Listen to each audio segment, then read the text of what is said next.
అందరికీ నమస్కారం, నేను మీ లక్ష్మి. తెలంగాణ రాష్ట్రంలో మరోసారి బీఆర్ఎస్ పార్టీ వస్తుందా అంటే వాళ్ళ జోరు చూస్తే అలానే ఉంది. ఎందుకంటే ఢిల్లీలో కేజ్రీవాల్ సంస్థానం కూలిపోయి అండ్ బీజేపీ నిలబడింది. అలాగే ఇప్పుడు తెలంగాణలో పరిస్థితి ఏంటి అనేది ప్రస్తుతం నాతో పాటుగా నట్టుకుమార్ గారు ఉన్నారు. ఒకసారి మాట్లాడదాం. నమస్కారం సార్. నమస్తే సార్, తెలంగాణ రాష్ట్ర రాజకీయాల్లో పరిణామాలు ఏ విధంగా ఉండబోతున్నాయి? ఎందుకంటే వాళ్ళ యొక్క జోరు అనేది గట్టిగా పెంచుతున్నారు అండ్ కార్యక్రమాలు పెడుతున్నారు. అలాగే కొడంగల్లో కూడా ప్రస్తుతం కార్యక్రమం జరుగుతుంది. సో ఈ కులగణన సర్వే కావచ్చు, ప్రతి ఒక్క అంశం గురించి మాట్లాడుతున్నారు. నెక్స్ట్ రాబోయేది ఎవరు అంటారు? 2028లోనా లేకపోతే 2025? ఇప్పుడు పంచాయతీరాజ్ ఎలక్షన్స్ కావచ్చు, పంచాయతీరాజ్ ఎలక్షన్స్ లో వాటిల్లోని బీఆర్ఎస్ వస్తుంది అంటావు. అంటే అక్కడ బీజేపీ వచ్చింది కాబట్టి ఢిల్లీలో ఇక్కడ వస్తుంది అంటావు. ఓహో, అంటే అక్కడ ఇది ఓడిపోయాడు కేజ్రీవాల్ కేసుల కారణంగా కావచ్చు, లిక్కర్ మాఫియా. లిక్కర్ మాఫియాలో మా ఎవరు బాధ్యులు? కవిత క్లియరా?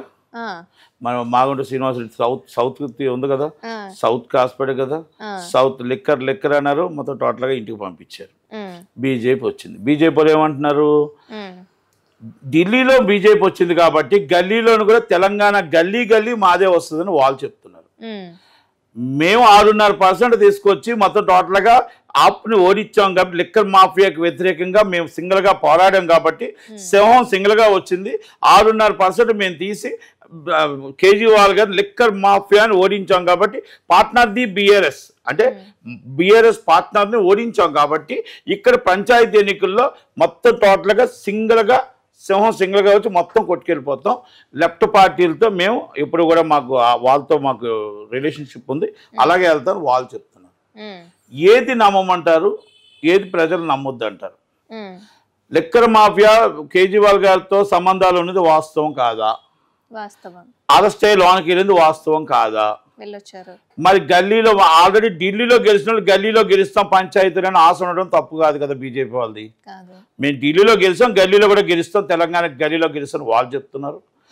వాళ్ళు ఏమంటారంటే 6.5% మాకు మొత్తం సింగిల్గా మేము ఓటింగ్ సంపాదించుకొని మేము వచ్చాం కాబట్టి ఏ సౌత్ మాఫియా బీఆర్ఎస్ ఏదైతే పార్ట్నర్ ఉందో పార్ట్నర్ని ఓడించి ఇంటికి పంపించాం కాబట్టి మేము ఇక్కడ మొత్తం సింగిల్గా గెలుస్తాం అంటున్నారు. మాకు బీజేపీకే పోటీ ఉంటుంది తప్ప బీఆర్ఎస్ గల్లీలో కూడా కనబడదు అంటున్నారు. మీకు ఢిల్లీలో ఎక్కడ కనబడుతుంది, గల్లీలో కనబడుతుంది అంటే ఒక్కటి సుప్రీంకోర్టులో విచారణ జరుగుతుంది అనర్హత వేటేసిన ఎమ్మెల్యేల మీద. తప్పులేదు, చట్టం అత్యున్నత న్యాయస్థానం ఏ నిర్ణయం తీసుకుంటే ఆ నిర్ణయానికి అందరూ కట్టుబడి ఉండాల్సింది. కాకపోతే ఆ ఎమ్మెల్యేలు ఎవరైనా అవిశ్వాస తీర్మానంలో కానీ పార్టీకి యాంటీగా, బీఆర్ఎస్ పార్టీ యాంటీగా విప్ జారీ చేసి ఎక్కడైనా యాంటీగా పనిచేశారా? చేయలేదు. అది పనిచేస్తే వాళ్ళకి వెయిట్ వేయడానికి అవకాశం ఉంటుంది. నేను ఏ కండువైనా కప్పుకోవచ్చు, ఎలాగైనా ఉండొచ్చు. పార్టీ కార్యక్రమాలకు మీకు యాంటీగా కార్యక్రమం బీఫామ్ లైసెన్స్ ప్రకారం యాంటీ చేశానా లేదా? ఇప్పుడు దాన నాగేంద్ర గారు ఒక బీఫామ్ మీద ఎన్నికయ్యాడు. ఎమ్మెల్యేగా ఉన్న బీఫామ్ అయితే ఆయన ఎన్నిక అవ్వలేదు కదా. ఆయన ఉన్న ఎమ్మెల్యే బీఫామ్ ఆల్రెడీ బీఆర్ఎస్లో ఉంది. ఒకవేళ ఎంపీగా ఆయన గెలుచుంటే అక్కడ బీఫామ్ రిజైన్ చేసేవాడు. అంటే ఇవన్నీ కూడా స్పీకర్ గారి పరిధిలో, సుప్రీంకోర్టు పరిధిలో ఉంది కాబట్టి అవి చూస్తారు.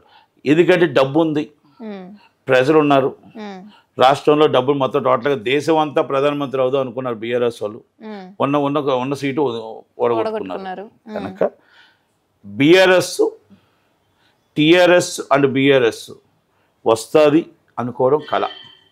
అక్కడ ఢిల్లీలో ఆల్రెడీ కేజ్రీవాల్ గారు ఎలాగైపోయిందో ఇక్కడ కూడా వాళ్ళే. అంటే ఇక్కడ మాఫియా, లిక్కర్ మాఫియా అనేది ఆయన ఓటమికి కారణమైంది. అంటే పూర్తిగా 100% కూడా కంప్లీట్ అవ్వలేదు కదా సార్.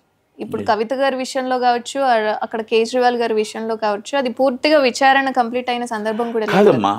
అభియోగం అయితే వచ్చిందా, విచారణ జరుగుతుందా, అరెస్ట్ అయితే అయ్యారా? మరి ఇవన్నీ ఉన్నాయి కదా, జనాలు నమ్మారు. అప్రూవల్ అయ్యారా? నేను డబ్బులు ఇచ్చింది వాస్తవం అని కొంతమంది అయ్యారా? డబ్బులు తీసుకుంది వాస్తవం, నేను డబ్బులు ఇచ్చింది వాస్తవం, నేను టెండర్లు వేసింది వాస్తవం అయ్యారా? మరి ఇవన్నీ అయ్యేటప్పుడు జనాలు నమ్మరా? ఇప్పుడు మీరు డబ్బులు ఇచ్చారమ్మా, మీ డబ్బులు ఇచ్చిన వాళ్ళు ఏమంటున్నారు?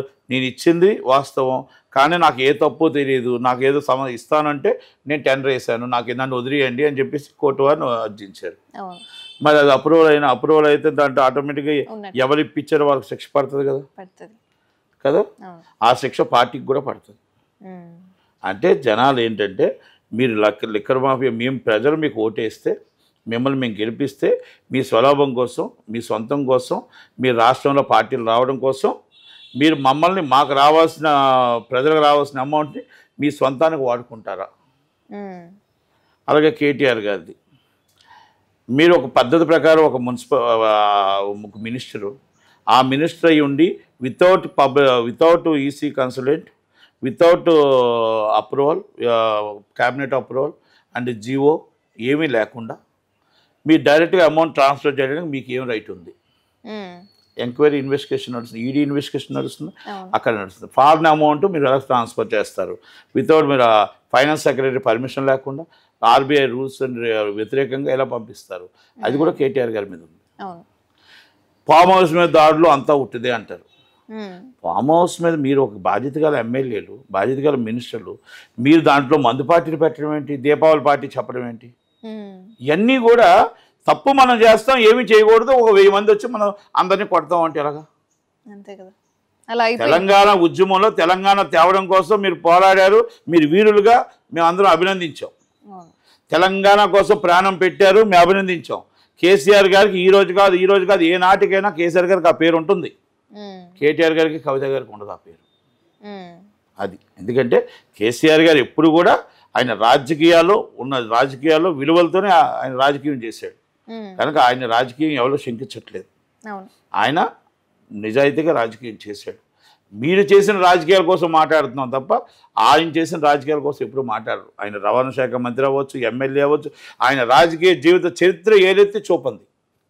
అలాగే మరోసారి ఈ నెల చివరన కూడా ఆయన ఒక 5 లక్షల మందితో మరొక సమీక్ష అనేది స్టార్ట్ చేయబోతున్నారు. నేను మళ్ళీ నా సమితిని కూడగట్టుకుంటున్నాను అన్నట్లుగా మాట్లాడుతున్నారు. నిజంగానే మళ్ళీ బీఆర్ఎస్ వచ్చే ఛాన్సెస్ ఉన్నాయా అనిపిస్తుంది. మరి ఆయన మౌనం అంటే బీఆర్ఎస్ కోసం ఆయన కాదు, ప్రజల్లో నేనున్నాను, ప్రజలతో మమేకం అయ్యాను అని చెప్పడం కోసం మీటింగ్ పెడుతున్నాడు అంతే.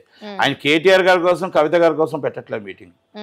ప్రజలతో నేనున్నాను, ప్రజలతో మమేకం అయ్యాను, ప్రజల కోసం నేను ఉంటాను అని ఆయన పెడుతున్నాడు తప్ప కేటీఆర్ గారిని, కవిత గారిని మీ ఇద్దరు మళ్ళా రండి మళ్ళా రాష్ట్రంలోకి అని చెప్పట్లే. మీరు అబ్జర్వ్ చేసుకోవచ్చు.